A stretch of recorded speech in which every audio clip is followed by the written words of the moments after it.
Hello, and thank you so much for joining us for this discussion with Kara Hurst, VP of Worldwide Sustainability at Amazon, and Sir Martin Sorrell, Executive Chairman of S4 Capital. We're thrilled you're here, and we're excited to be having this discussion.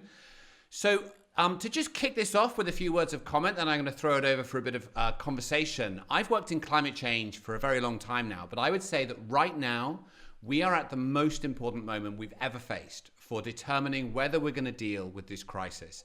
It sounds like an exaggeration to claim that the 2020s are the most consequential decade in the history of humanity, but it isn't.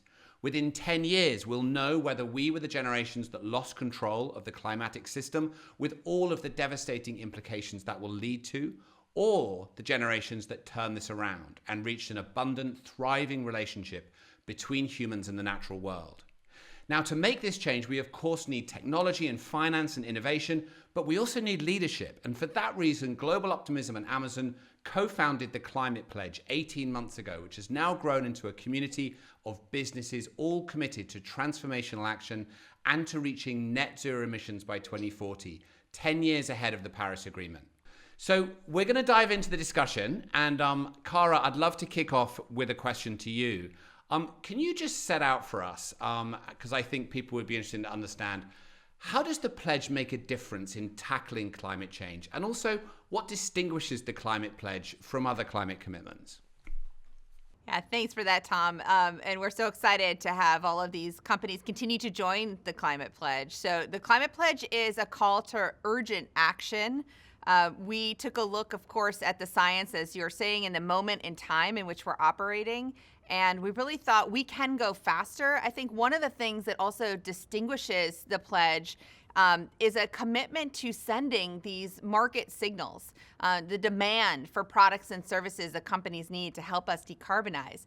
So we have come together across geographies, across industries, and said we think urgent climate action is needed.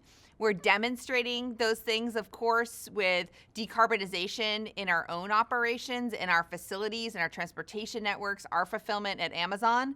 But we're also partnering to figure out what technologies are needed, where do we need to invest, and how do we support natural climate solutions and nature, which is a critical component of fighting climate change.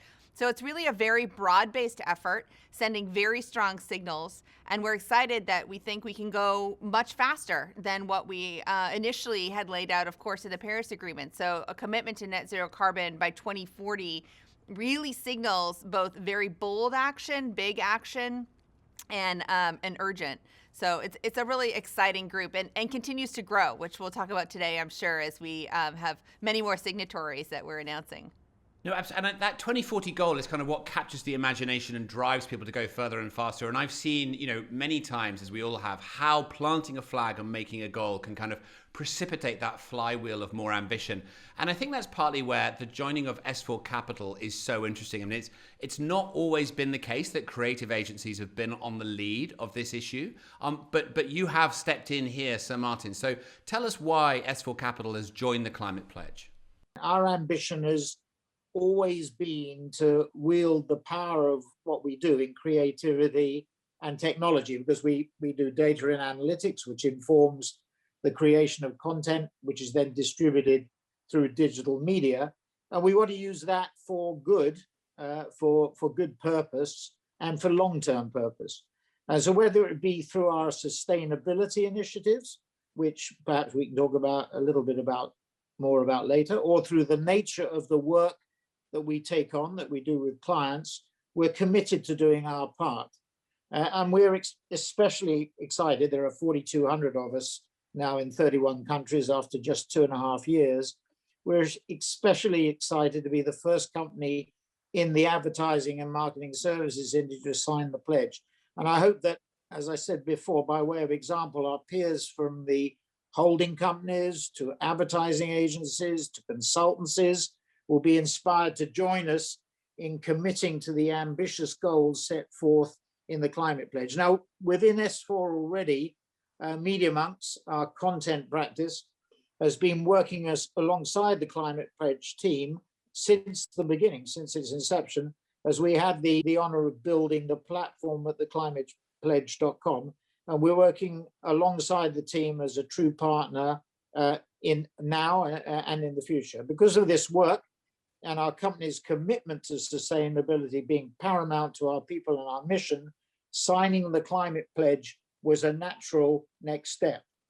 We want to reduce the negative environmental impact of our own operations. We want to increase the positive impact of our work and what we produce, and take care of an inclusive and diverse workforce, because we believe that's the only way to develop our organization in the best way forward. So that's a sort of summary of where we see it.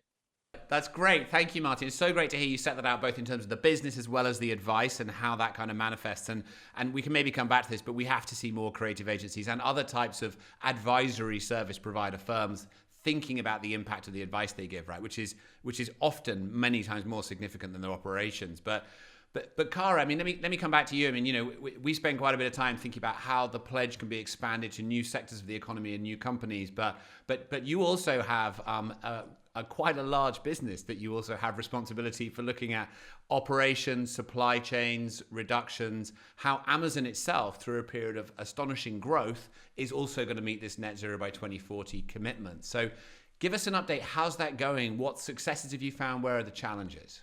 Yeah, great question. And I think, you know, just to tackle that first part of what you said, we're super excited about the breadth of industries that we're seeing take on the pledge. Certainly the leadership that Sir Martin and S4 are bringing in the creative services industry, but we also have companies joining us at this time in renewable energy, right? Like Ørsted and Acciona. We have companies in the food industry, Devon, and we have Cranswick in the UK. We have our first supermarket with Iceland Foods. So there's a lot of really exciting companies joining that show a breadth of sectors. Generation Investment, our first financial services industry. So leadership in every industry, which helps us because, of course, at Amazon, we do have businesses across multiple different industry sectors. Transportation, fulfillment, logistics, our cloud computing business with AWS. And we're in, you know, our products that we sell both on our retail site, but certainly also that we make across multiple different industry sectors. So we're looking at all of that. And of course, first and foremost, as Sir Martin just described, we have the components of decarbonization in our own business. So we are investing, as an example, in electrification of fleet. We announced that we've ordered 100,000 vehicles from Rivian that will begin to be deployed this year. And we'll have 10,000 on the road by 2022 and all 100,000 by 2030. We've also partnered in the EU with Mercedes-Benz, another signatory to the pledge, and ordered 1,800 vehicles from Mercedes-Benz. So those kinds of actions that really demonstrate how we are going to do this, in addition to our commitments on renewable energy. We're the largest corporate purchaser of renewable energy, and we're well on the way. We set out a goal initially of 100% by 2030. We think we can do it faster, hopefully by 2025. But we're investing heavily in wind and solar, and we think that's really critical to send, again, the signal that companies like us need more renewable energy projects at scale, and we'll continue to be in the market for those. So I think things like the renewable energy commitment, commitment to reduction of packaging, commitment to electrifying our fleet and sending those kinds of signals are really beginning to transform our operations at Amazon. So I want to ask you both about where the pledge goes next in this essential year. But I just think there's an amazing intersection between Amazon that touches so many millions of people around the world through the way that they, you know, their online shopping habits and other different things. And Martin, I mean, there's no one better placed than you to think about how we move culture further forward to get on top of these big issues. And it feels like we're at this cultural inflection moment on climate. The impacts have become so great. People are really aware of it. It feels like we can kind of step further forward now. So, I mean, Martin, do you feel that's true? And what's it going to take to create a mass engagement on this issue in a manner that can really change the moment we're in?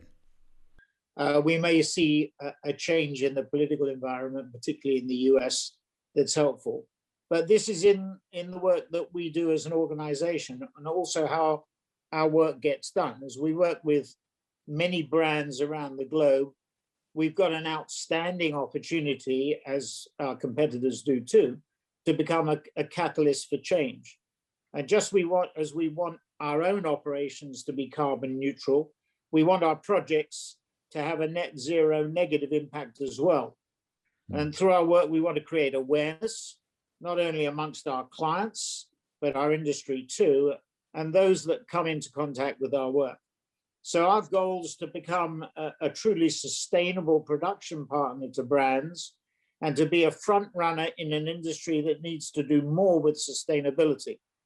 And as a first step, we'll be launching a green production manifesto this year, realizing our role in helping brands transform both inside and out. And S4 Capital is dedicated to adopting exemplary, sustainable practices ourselves. Now, as you may know, we're solely digital. We're 100% digital. And in a lot of ways, embracing virtualization can help brands and individuals mitigate their climate footprint significantly. For example, we've built our virtual solutions capability as an alternative to in-person events. And these virtual conferences can amount to less than 1% of the carbon emissions that traditional events that were so common used to do. Still, we're highly aware that partners such as ourselves are big consumers of energy, especially electricity. And this realization galvanizes our efforts to develop increasingly sustainable processes. And over the last 12 months, we've accelerated our efforts and we've doubled down on our integrated production approach with clients. And doing so has enabled our production to become more sustainable. And we've also been able to bring efficiencies in CO2 footprints. All right, I love it. Now, I'd love to just ask you both, 2021 could not be more important. I mean, I would say more important even than 2015. This is the year in which we really step up and we make progress, or like we were saying at the beginning, the window in which we can do that really begins to close. We're going to be working closely together throughout this year with the rest of the companies in the pledge to really make a material impact and show the world we can go further and faster. What are the biggest things we can do together this year to have an impact, to ensure that we end up where we need to be? Cara, why don't you kick off? Sure. I'm excited about 2021. I think there's a lot of action, both leading up to COP26. We're seeing all of the country discussions on their NDCs and thinking about really what does this look like to go very big. I'm thrilled to have a company like S4 who will also help us with messaging and bringing in the creative community, because communication about these goals is critically important. So we want to have demonstrated, tangible, incredible progress. We want to have big commitments that help us go faster. We want to have great communication about what this means to bring as many people in as possible. So I think this is the year where we really can turn towards saying we have a limited amount of time and we want to have everybody involved, all sectors, governments, multinationals, multilaterals, NGOs, and certainly people all over the world. And so it takes all of us really to come in, both industry, tech companies, but large industrial companies, built environment, energy companies, all of us to really think about how we transform.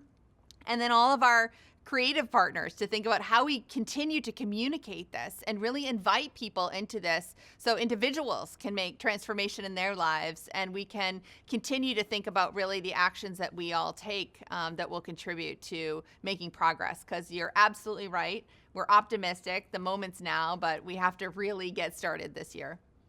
So Martin?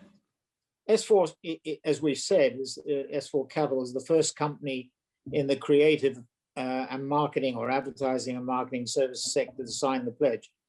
And that's a great step forward, particularly for us, but it's still just one small step, actually. It's a sprint in the right direction, but now we hope that our industry peers and others will take the baton and run with us. Absolutely. No, that's the thing. This is it. We're going to find out if we're serious or not.